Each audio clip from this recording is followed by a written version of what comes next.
Dricus Du Plessis versus Khamzat Chimaev is not a close fight. I'm so confident. I have $100 in Dricus. Like I said, you bet your money where your mouth is. And if I lose, I'm kind of cooked. And people are just going to laugh at me in the comments. But, like I said, put your money where your mouth is. And I'm going to name some clean reasons why I think Dricus destroys Khamzat.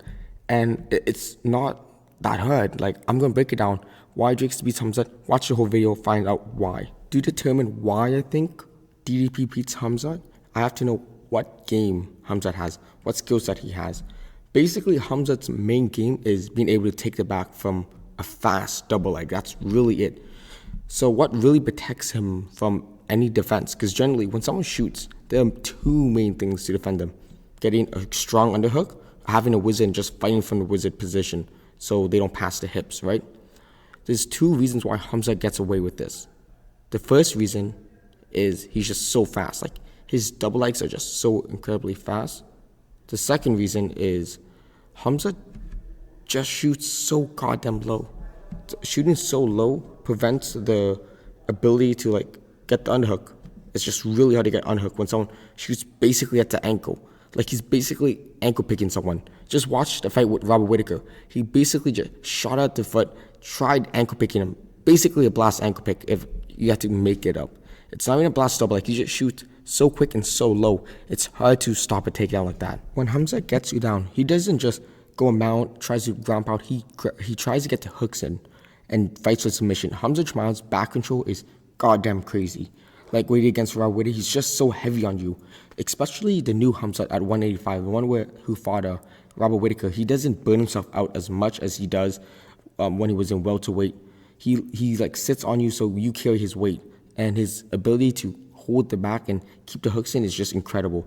His ability to stay on the back and find a submission is just great. So that's another big part of his game. And there's a few reasons why I think Dricus counters that pretty well, actually. The truth is, we have to talk about the striking first before we even get to the grappling. Dricus is just a way better striker. Dricus competed at high level in kickboxing, and his striking is good.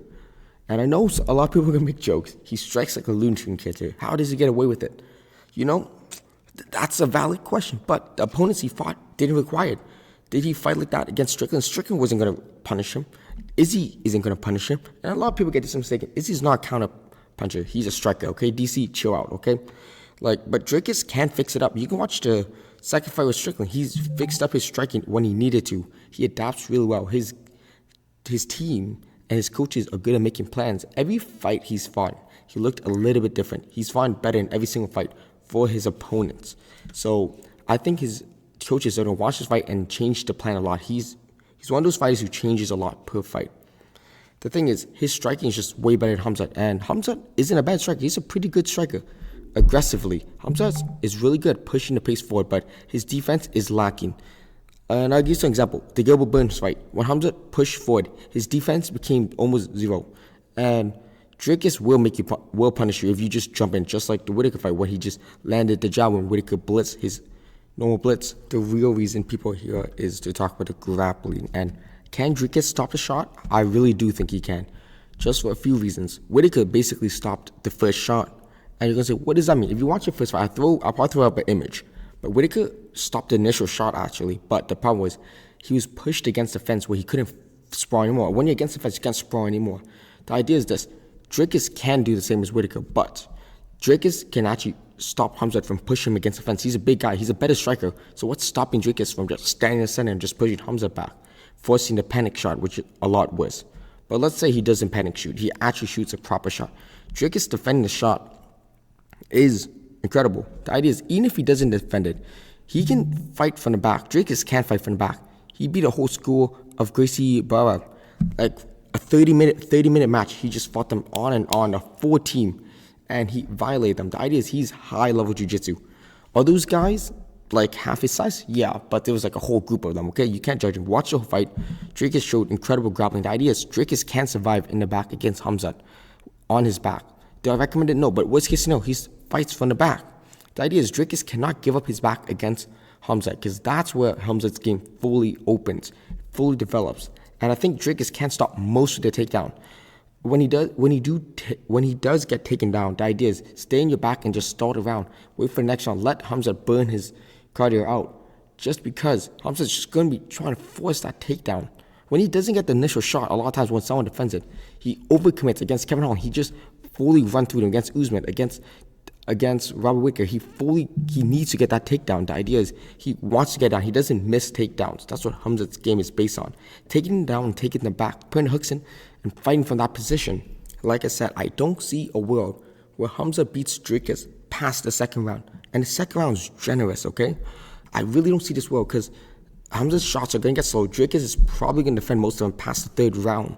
And it's going to be a striking match, and Khamzat stands no chance against Dricus. I can break down why. Khamzat leaves himself in danger. Dricus is going to counter. Dricus has power. There's a whole list of reasons why it's not going to happen in the stand-up. And in the ground, yes, his shots are going to slow down, and Khamzat's going to be struggling. Khamzat's only chance is finishing Dricus in the first round or beginning of the second round. Unless his cardio has gone better or he hasn't sprinted as much. Because you can't fully go 100 in a fight. Like maybe if he fought more than Robert Whittaker, but Robert Whittaker is not the size of Dricus, if that makes sense. I really do believe that. If I had to bet, I would put my money in Dricus, and the betting odds are just nice. And I think if you want easy money, I'm just saying, if it's a 50-50 fight, and Dricus is just so much more of an underdog, why not put money? That's why I have money in this fight. Khamzat's game also relies on a lot of his attributes. He's a big, strong guy. He's a fast twitch muscle fiber. He's fast and he's strong. You see when he picked up Robert Whittaker, almost picked him up. He was out-wrestling. He was just stronger. Obviously, he's skilled. But the idea is Khamzat attributes, he's just a bigger guy than most people he fight. But when he fights Dricus, it's not the case. Dricus is definitely bigger than Khamzat, or if not the same. Someone that can match his physicality, and who's more rounded. Like I said, Khamzat's a better grappler, better wrestler, better jiu-jitsu artist. And I don't think there's any arguments behind that. When you watch his fighting video, he's learned jiu-jitsu from the ground up. But the truth is this. I don't see Khamzat winning past halfway through the second round. And I do think Dricus can handle himself in the floor. And if him and his coaches do what he always does, watch the footage, and really, really pay attention.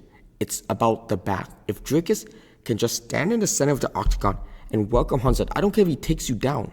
The idea is you don't give up your back, and Khamzat's jiu-jitsu game, his grappling game, is cut in half. Like I said, I do believe Dricus can win. I do believe Khamzat can win. This is a 50-50 fight. But if I had to put my money on it, it would be Dricus. And that's the truth. The truth is this. Khamzat only has 1 or 2 chance of victory, and it's a short time. Dricus has the whole fight, and maybe Dricus knocks him on the first round. You don't know. I picked a guy with more chances in this fight. If you like this video, like, subscribe. See you in the next one. Bye-bye.